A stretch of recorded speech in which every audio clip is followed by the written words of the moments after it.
অন্ধকার নিয়েই জন্মেছি। কারণ আমি মেয়ে, আমি মেয়ে বলে মা তো ভয়ই শিখেছিল। বিছানার এক পাশে বাবা দুদিন আমার মুখ দর্শন করেনি, আমি মেয়ে বলে। দাদু মিষ্টিগুলো উত্তর বলে ফিরে দিল মাছ ফুটিয়ে, আমি মেয়ে বলে। ঠাম্মির মুখ দেখিয়ে পাড়ায় পাড়ায় বলে বেড়ালো, কি আমার হবে, খরচের জোগাড় হয়েছে আমার। সুটিকা ঘরে টিম টিম করে জ্বলা আলোয় শুধু মা আমাকে প্রাণ করে রেখে বলতো, কেন এলি তুই শুধু আমার যন্ত্রণা বাড়াতে? জানিস না এরা ছেলে চায়, ছেলে, বংশের প্রদীপ, আত্মমর্যাদার প্রতীক। দেখছিস না ঘরে কেমন কাল বৈশাখীর মতো গুরুবন্তীর নেই, কেমন অসহায় নিস্তব্ধতা। তোকে বড় হয়তো হতে দেবে, কিন্তু মানুষ হতে দেবে। অথচ প্রাণ ইতিহাসের যুগ থেকে, যুগান্তরের কঠিন পথ থেকে আমি জেলে এসেছি আলো। আমার গর্ভ থেকেই জন্ম নিয়েছে লিঙ্কন, আমার গর্ভ থেকেই জন্ম নিয়েছে বিদ্যাসাগর, আমার গর্ভ থেকেই জন্ম নিয়েছে সুভাষচন্দ্র, আইনস্টাইন, রামমোহনেরা। অথচ বারবার আমাকে পুড়ে মরে সতী হতে হয়েছে সতীদাকে।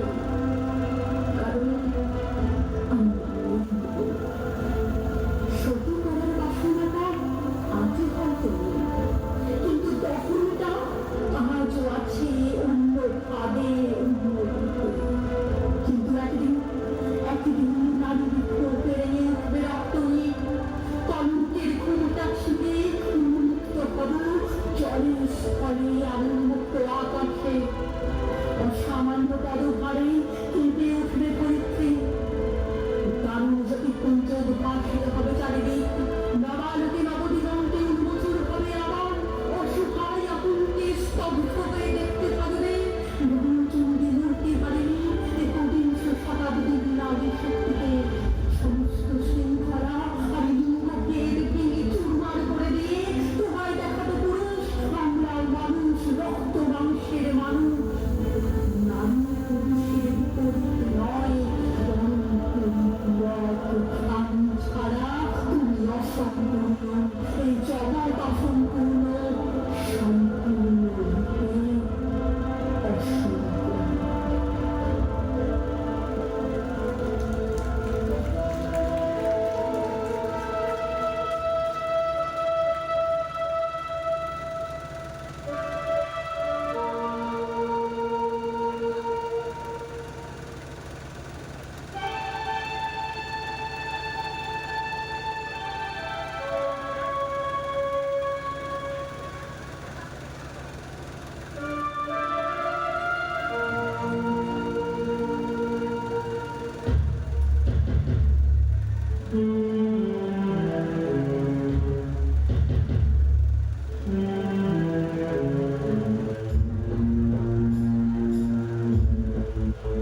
আগে বলতাম তোমায় ছাড়া কি বাঁচতে পারি, এখন বলি আমি নারী, আমি একাই সব পারি। আমি রাজ্য চালাই, দেশ চালাই, আকাশ পথে বিমান চালাই, বিশ্বটাকে এগিয়ে নিতে মহাকাশে দেই পারি। আমি দুঃসাহসী নারী।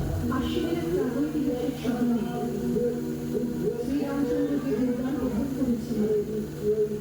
স্বর্গের দেবপুরুষ কোন যুদ্ধে পরাজিত হয়ে যে রণদেবীকে অসুর নিধানে পাঠিয়েছিলেন, সেই দুর্গাই 21 শতকে নারীর ক্ষমতায়ন। তার মহাতেজ চিরজাগরুক আগুন হয়ে জ্বলে উঠুক মাটি পৃথিবীর প্রতিটি নারীর মধ্যে। হে মহামানবী, তোমাকে সালাম।